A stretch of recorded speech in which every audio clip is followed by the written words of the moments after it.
अगर अंग्रेजों के भारत आने की बात करें तो उन्होंने 16वीं शताब्दी में ही भारत में दस्तक दे दी थी। आपको जानकर हैरानी होगी कि जब शाहजहां ताजमहल बना रहा था तब दूसरी तरफ अंग्रेज भारत में पैर पसारने की कोशिश कर रहे थे। इसके बाद भारत में छोटे बड़े कई राजाओं के अलावा दो बड़ी ताकतें बची थी। एक थी औरंगजेब की मुगलिया सल्तनत और दूसरी थी मराठा साम्राज्य। अंग्रेजों ने इंतजार किया कि ये दोनों आपस में लड़े। अंग्रेजों ने इसके कई प्रयत्न भी किए और इसके सालों बाद अंग्रेज धीरे धीरे विविध जगहों पर भारत में सत्ता में आने लगे और उनकी इन मंशा कामयाब होने में 100 से भी ज्यादा साल लग गए और ऐसे साल आया 1800 का।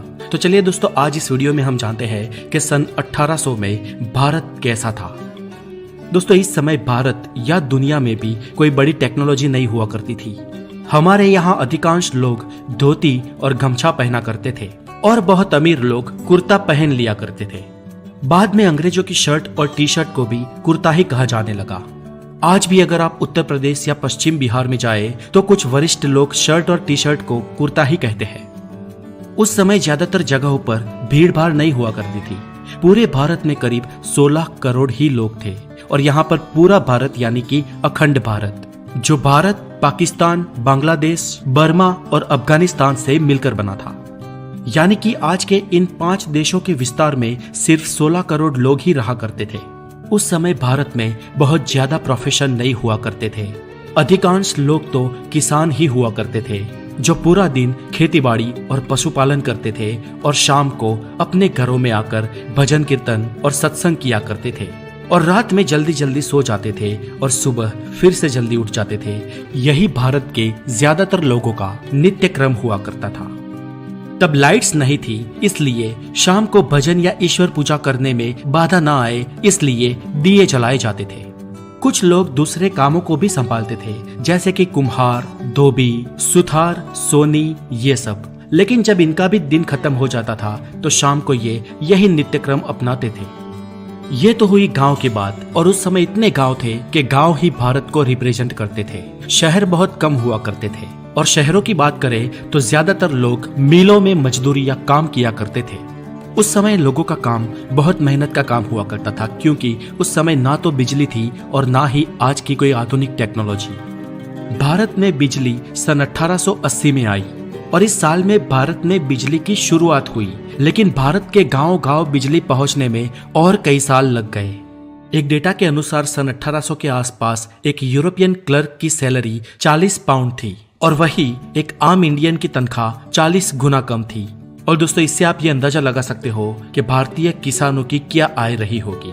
ऊपर से किसान हर साल बाढ़, सूखे और लगान की मार झेलते थे।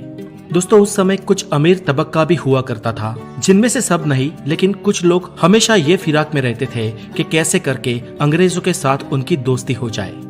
और कुछ अमीर अपनी सूझबूझ और स्किल के माध्यम से ठीक ठाक पैसे कमा लेते थे।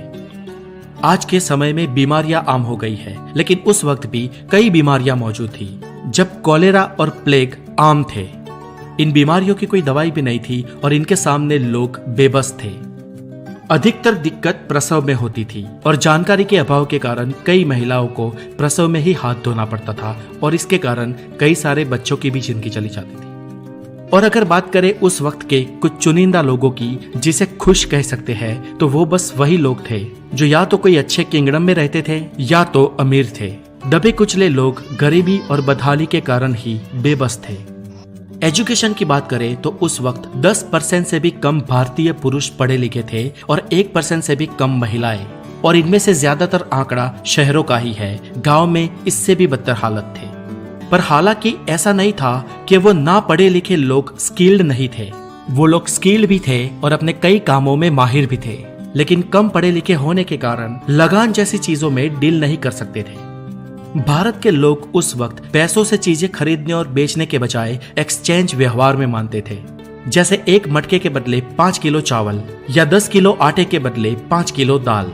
ज्यादातर गांव में ऐसे ही व्यवहार होता था। चीजों के बदले चीजें दे दी जाती थी और ऐसे गांव में सभी लोगों के पास सब कुछ पहुंच जाया करता था और खासकर गांव से अनाज बाहर बेचने को जाने की भी जरूरत नहीं पड़ती थी।